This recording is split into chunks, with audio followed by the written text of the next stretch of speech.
Hi, I'm Kristie, And I'm Stacie, and we're here at Lee's Flower Shop with the Mystics. to bring you culture on canvas this Black History Month.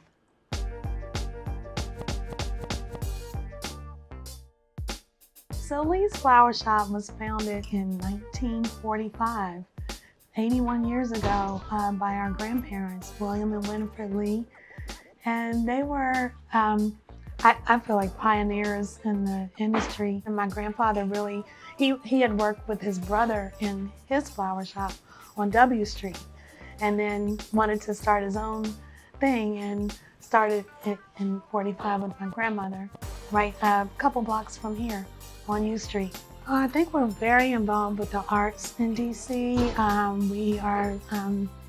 We partner with like Duke Ellington School of the Arts and the Commission on the Arts and Humanities, different arts organizations. We're always out in the community because we're a part of the community. We live in DC and we have our shop here. That also helps to foster business relationships, and with networking and things like that. So that's something that we've carried on through the years. I think being on U Street has everything to do with the success of our business because of the history of U Street. When my grandparents were here in 45, U Street was a hub for African American owned businesses, shoe shine, jewelry repair, bowling alley, tailor shop. All of that was a big community, and my dad tells a story that they on Sundays, everybody dressed up after church and came to U Street and walked around with their suits on and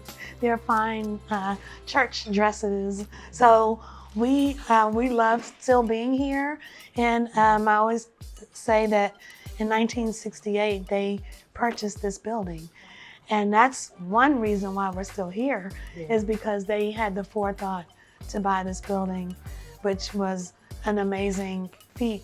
Back in that day, that was their legacy to us, to help us continue the legacy or the business by buying the building. I'm glad you consider flower arranging art, because some people don't. I don't know if they do or not, but it is an art. We're hoping that we can change this, that being a floral designer is a lost art, because it's hard to find good designers. A lot of people are getting out of that industry. For one, maybe because they realize how much hard work it is. Stacie does, she's our PR person, and she loves to go out to the schools and talk to the children for career day or just panel discussions and things like that. And our next generation coming up, Kristie's daughter and my daughter are both in the business. Samara, my daughter, manages our Union Station shop.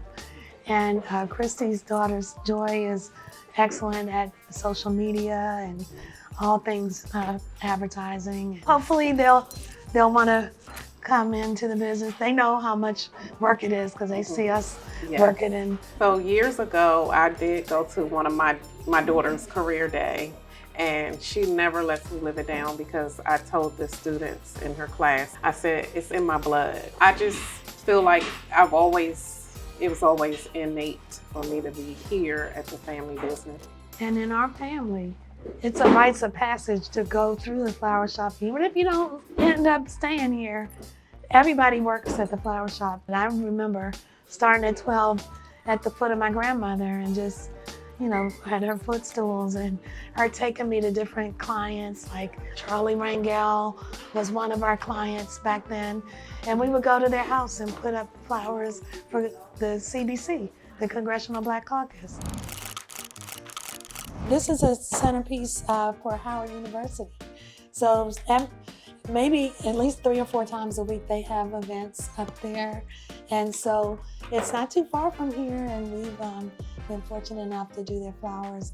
And that's my alma mater, so I went there for business. And this is just for one of our clients for an occasion, like a special occasion. I know when Michelle Obama she ordered like 10 Mother's Day arrangements to go to all these different people.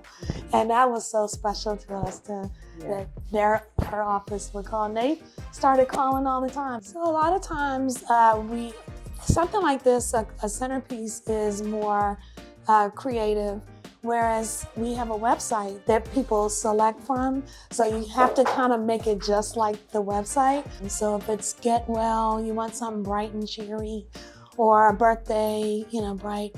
But sympathy, we lean towards the whites and serene, peaceful. And then for the centerpieces, this is the school colors for Howard. So they wanted blue, mostly blue with a pop of white. And then we just selected the flowers that go with the color scheme. There's not a lot of blue flowers, even though a lot of people, love blue flowers. So sometimes we have to rely on stem-dyed flowers. These are stem-dyed, and a lot of people love these nowadays because they always ask for blue roses, and we're like, they don't grow blue. So this is a good, an awesome technique that creates blue roses. So we try to stay ahead of the trends by looking at different magazines, going on different websites like Pinterest, Google. We go to different conferences that the floral industry have to offer. We've hired designers that are like freelance designers. So they design all over. So they bring their talent and skills to us. So the best way to keep flowers fresh is to refresh the water, because the stems create bacteria, but give the flowers a fresh cut and put fresh water in the vase. It's like a scab. So when as soon as you cut them, it starts rebuilding. So that's why you cut it, so they can drink up water. It may not always be lucrative to do things like with art, but it's more rewarding to do it because you're getting your creative outlet. It does do something when we're working with flowers all day. It's just beautiful, and it's pleasing to the eye. So even if you're an artist with paint on a canvas, or if you're a chef and you're plating food, any type of art is always a rewarding experience. You may not be a millionaire behind it, but you're going to be rich in other areas of your life.